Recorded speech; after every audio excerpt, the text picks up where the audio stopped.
For much of the 20th century, the relationship between the Soviet Union and its southern neighbour, Afghanistan, was one of surprising warmth and cooperation. It was a partnership that, seemed to defy the usual logic of the Cold War. Russia was the first major world power to officially recognize Afghanistan's independence back in 1919. In turn, Afghanistan was one of the very first nations to recognize the new Soviet government.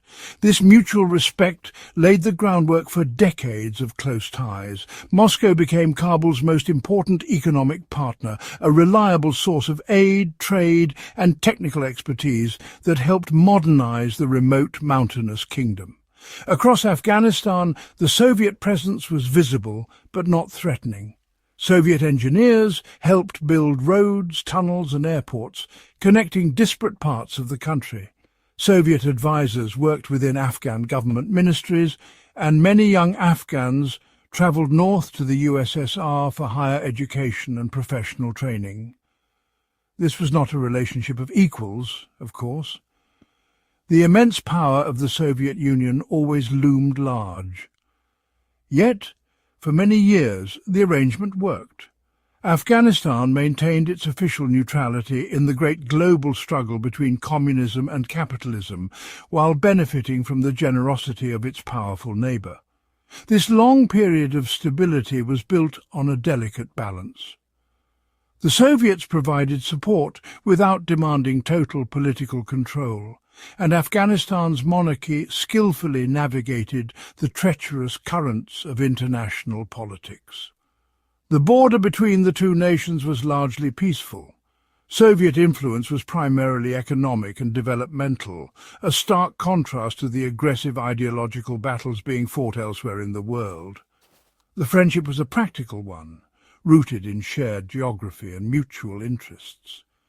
It was an arrangement that allowed Afghanistan to slowly modernize while keeping its deep-seated traditions intact. A peaceful status quo that few could have imagined would soon be shattered. The landscape of this relationship, however, was not as serene as it appeared on the surface. Beneath the veneer of cooperation, ideological currents were beginning to flow. A small but dedicated group of Afghan communists, educated and inspired by Soviet ideals, was growing within the country's military and intellectual circles. They saw the monarchy as a relic of the past and believed that only a revolutionary government could truly lift their nation from poverty. The Soviets watched these developments with a mixture of interest and caution. While they supported communist movements globally, they also understood that a violent upheaval in Afghanistan could destabilize a region they considered vital to their own security. Everything changed in April 1978. In a swift and bloody coup d'etat, known as the Sour Revolution, the People's Democratic Party of Afghanistan, or PDPA, seized power. President Daoud Khan, who had himself overthrown the monarchy 5 years earlier, was killed along with his entire family. A new, fiercely communist government was declared, led by Nur Muhammad Taraki. This dramatic event caught the world and even the Soviet Union by surprise. Despite the PDPA's communist ideology, the leaders in Moscow were reportedly furious. They saw the revolution as reckless and ill-timed, fearing it would provoke a backlash in a deeply conservative and religious country. The new regime in Kabul wasted no time in attempting to reshape Afghan society from the ground up. It launched a series of radical reforms with brutal speed. Land was seized from traditional owners and redistributed, a policy that ignored complex ancestral and tribal claims to property. The government declared an end to debts owed by farmers, disrupting the rural economy. Perhaps most controversially, it launched a campaign for compulsory education, which included sending girls to school. This directly challenged the authority of village elders and powerful religious leaders, the mullahs, who saw it as an attack on their culture and faith. The response from the Afghan people was swift and hostile. The government's policies were seen not as progress, but as an assault by a godless regime in the capital on their most cherished traditions. The PDPA responded to this growing opposition with extreme violence. Thousands of religious leaders, intellectuals and tribal chiefs who resisted the reforms were arrested, tortured and executed. Secret police forces spread terror throughout the countryside. Instead of winning over the population, the government's harsh methods alienated them completely, pushing many to take up arms in defiance. The Soviet Union watched these developments with growing alarm. The dream of a friendly, stable and neutral Afghanistan was evaporating. In its place was a radical, unstable client state that was tearing itself apart. The new Afghan leader, Taraki, repeatedly pleaded with his Soviet patrons for more support, including military assistance, to crush the spreading rebellion. The men in the Kremlin were hesitant. They knew that direct involvement would be a massive gamble. The very revolution they were ideologically bound to support was creating a crisis that threatened to pull them into a conflict they desperately wanted to avoid. By the spring of 1979, the scattered resistance to the communist government had erupted into a full-blown civil war. The event that signalled this dangerous escalation occurred in the western city of Herat in March. There, an entire division of the Afghan army, led by a charismatic captain named Ismail Khan, mutinied. The soldiers joined forces with the local population in a massive uprising against the PDPA government and its Soviet advisors. The rebellion was savage. Dozens of Soviet citizens and their families were killed, and the city fell into the hands of the rebels. The government's response was equally brutal, using air power to bomb the city into submission, resulting in thousands of deaths. The Herat uprising was a shock to both Kabul and Moscow. It demonstrated that the opposition was not just a small group of disgruntled traditionalists. It was a powerful force capable of challenging the state's authority. Following the rebellion, President Taraki flew to Moscow to make an impassioned plea for direct Soviet military intervention. He even suggested a clever deception. Soviet soldiers from the Central Asian republics, Tajiks, Uzbeks and Turkmen, could wear Afghan army uniforms. Their presence, he argued, would be less noticeable and could help his beleaguered army crush the insurgency. Soviet Premier Alexei Kosygin firmly rejected the idea, warning Taraki of the grave consequences of foreign troops on Afghan soil. Despite their public hesitation, the Soviets began to quietly prepare for the worst. The KGB, the Soviet intelligence agency, was ordered to form a special forces unit. It was known as the Muslim Battalion, composed entirely of soldiers from Soviet Central Asia who could potentially blend in with the Afghan population. This was a clear sign that while the political leadership was reluctant, the military and intelligence apparatus was getting ready for a possible intervention. The situation on the ground was deteriorating too quickly to be ignored. The civil war was no longer a collection of small skirmishes, it was a nationwide conflict. By the summer of 1979, Afghanistan was consumed by war. Rebel groups, who were beginning to call themselves the Mujahideen, or Holy Warriors, controlled vast swathes of the countryside. They waged a guerrilla war, attacking army outposts, ambushing government convoys and assassinating PDPA officials. The Afghan army, plagued by mass desertions and low morale, was proving incapable of stopping them. The communist government's control was shrinking, often limited to Kabul and a few other major cities. For the Soviet leadership watching from across the border, the choice was becoming stark. Either watch their communist allies in Afghanistan be overthrown or take the fateful step of direct military involvement.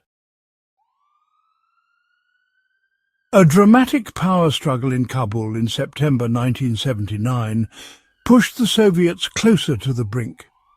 Hafizullah Amin, The ambitious and ruthless Prime Minister orchestrated the assassination of his own leader, President Taraki. Amin seized absolute power, a move that deeply unsettled the Kremlin. Soviet leaders had always been suspicious of Amin. Some in the KGB even entertained the theory that he might be a secret CIA agent, though others simply saw him as a dangerously unpredictable nationalist. They viewed him as a tyrant whose brutality was fueling the rebellion and destroying any hope of stabilizing the country. The new leadership in Moscow, helmed by an aging and frail Leonid Brezhnev, was heavily influenced by a small, powerful circle of advisers. This group included Defense Minister Dmitry Ustinov, Foreign Minister Andrei Gromyko, and the influential head of the KGB, Yuri Andropov. Andropov in particular painted a grim picture for Brezhnev. He warned that Amin was unreliable and might, in a desperate bid for survival, turn to the United States for help. The thought of an American-aligned Afghanistan on the Soviet Union's southern border, a potential site for US listening posts and missiles, was a nightmare scenario for the Cold War strategists in the Kremlin. The final decision was made on December 12, 1979, in a secret meeting of a select few Politburo members. There was no grand debate or formal vote involving the wider Soviet leadership. The decision to invade was recorded on a single handwritten sheet of paper. The document was deliberately vague, never even mentioning Afghanistan by name. Instead, it referred only to measures concerning the situation in A. This piece of paper authorized the two most drastic actions, the elimination of Hafizullah Amin and the deployment of a limited contingent of Soviet troops to secure the country. The plan was put into motion with chilling efficiency. The KGB's first attempt to remove Amin was subtle. They tried to poison him during a dinner, but he survived.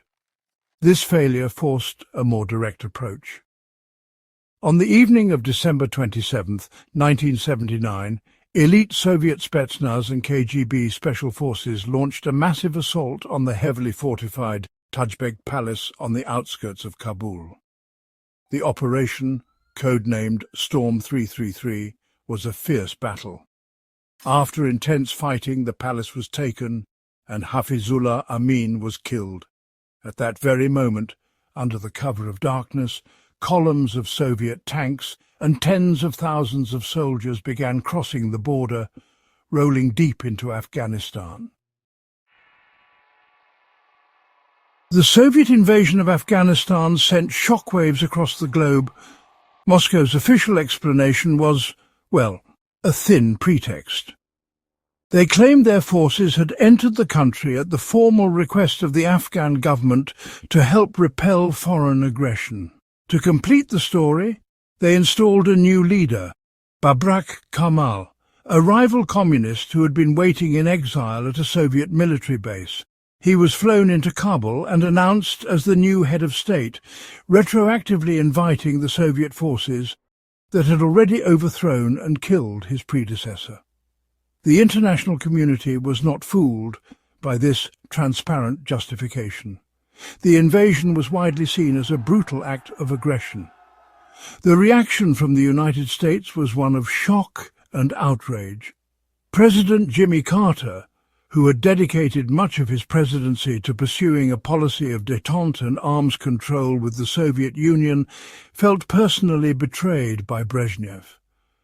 In a televised address to the nation on January 4, 1980, he condemned the invasion in the strongest possible terms, calling it a callous violation of international law and the most serious threat to world peace since the Second World War.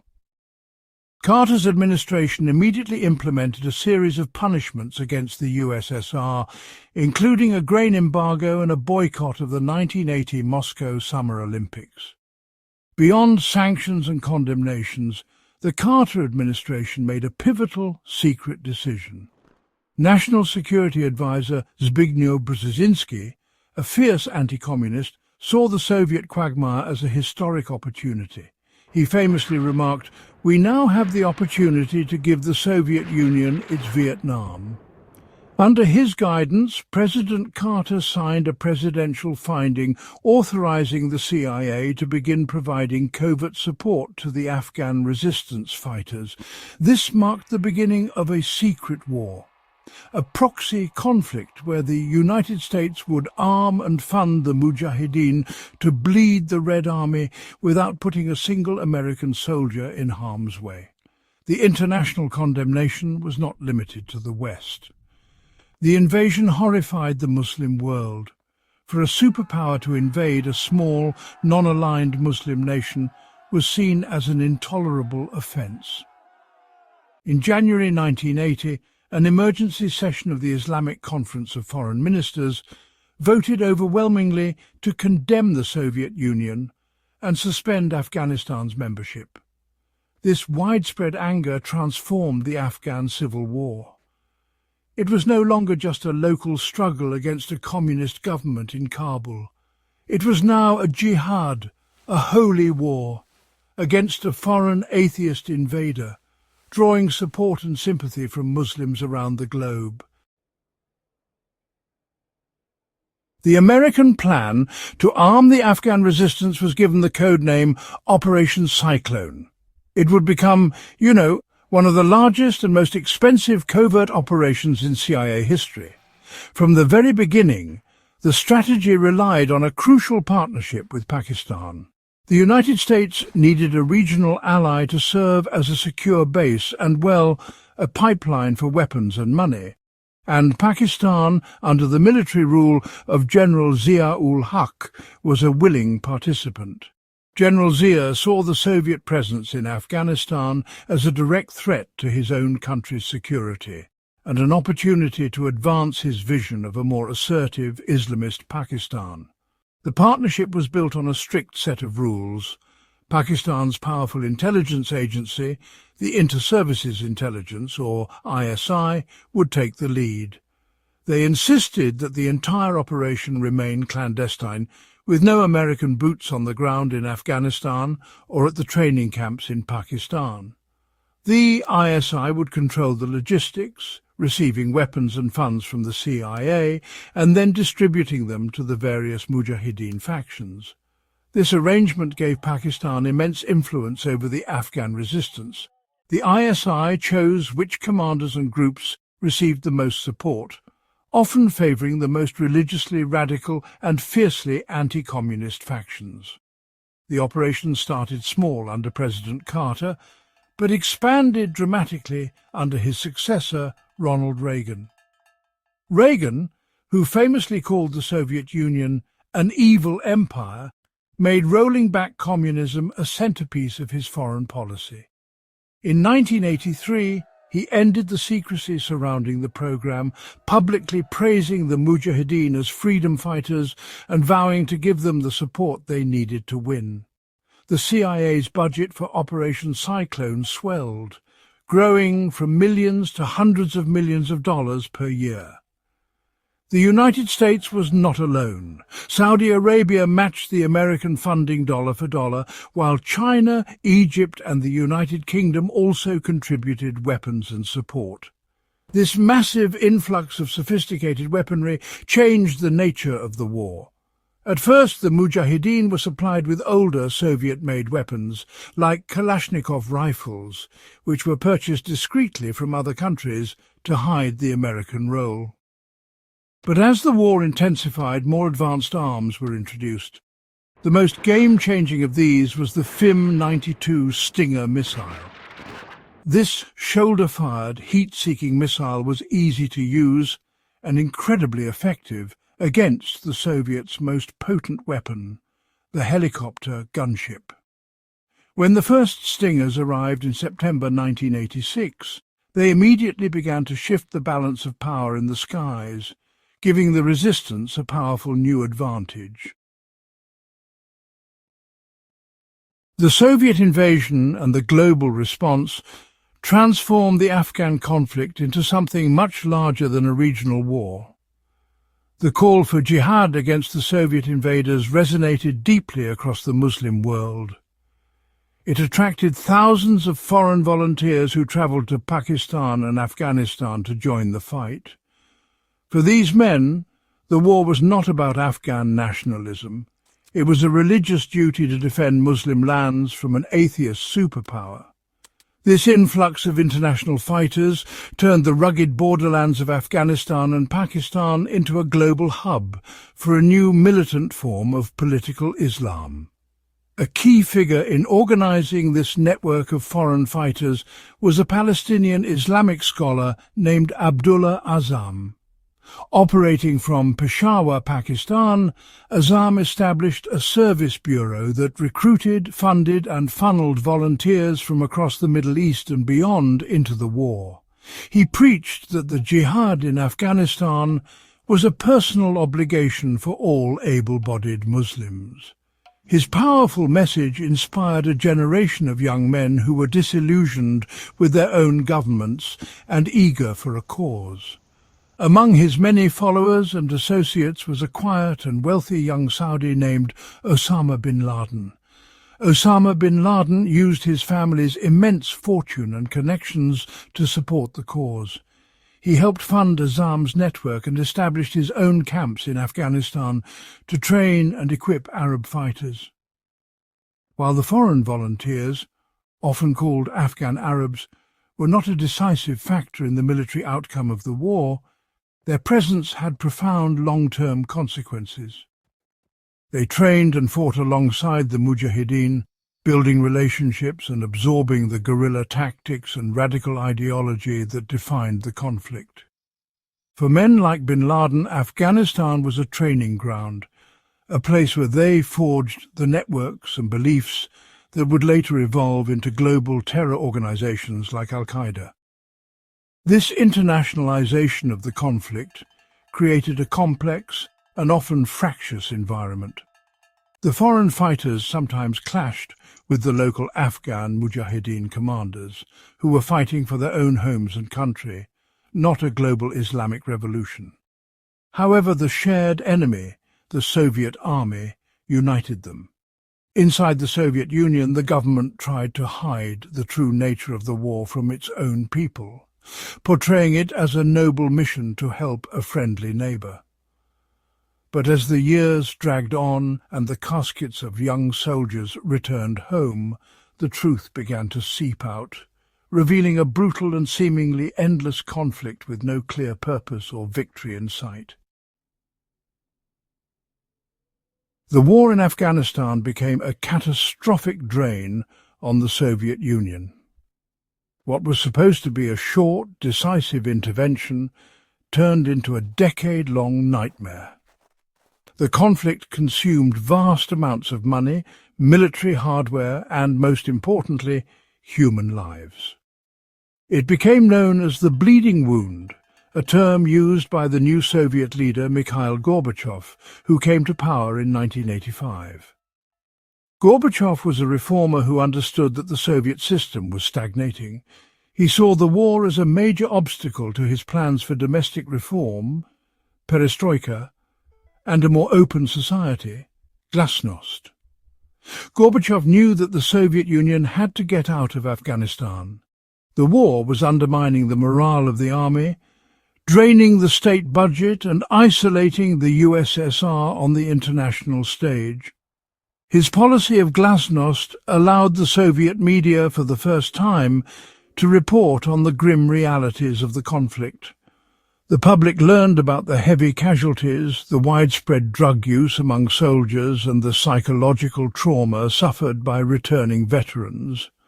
This newfound openness shattered the official narrative of a heroic mission and turned public opinion decisively against the war, creating immense pressure on the government to end it.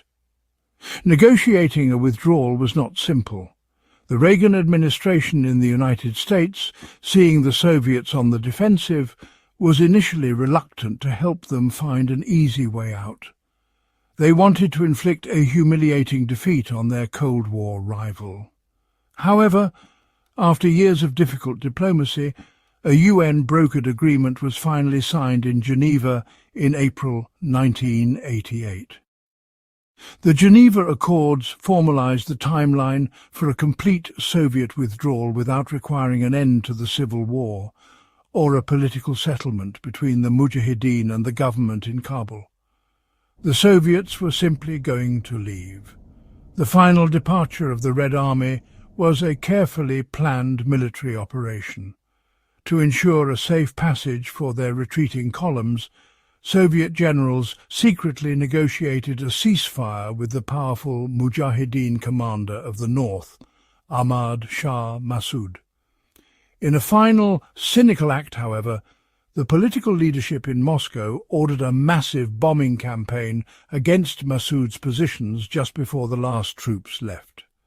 This final offensive, known as Operation Typhoon, killed hundreds of his fighters.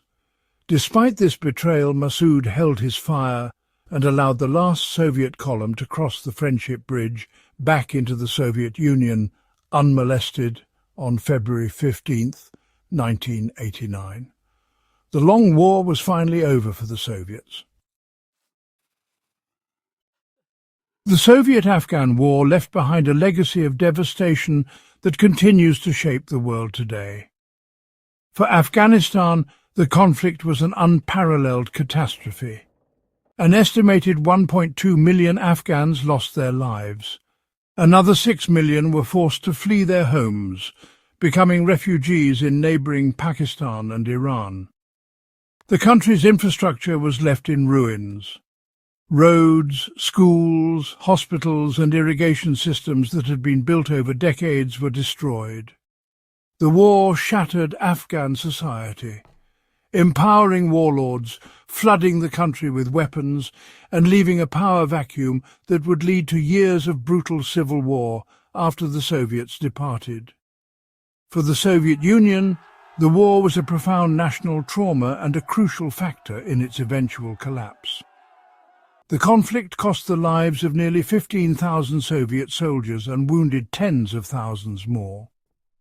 The immense economic cost, estimated to be billions of rubles per year, crippled an already struggling economy. More than that, the defeat in Afghanistan shattered the myth of the Red Army's invincibility. It demoralized the public, discredited the Communist Party leadership, and accelerated the political forces that would lead to the dissolution of the Soviet Union just 2 years after the withdrawal was complete. It was the last major conflict of the Cold War, and it ended in a clear defeat for one of its superpowers. The war also had enormous geopolitical consequences.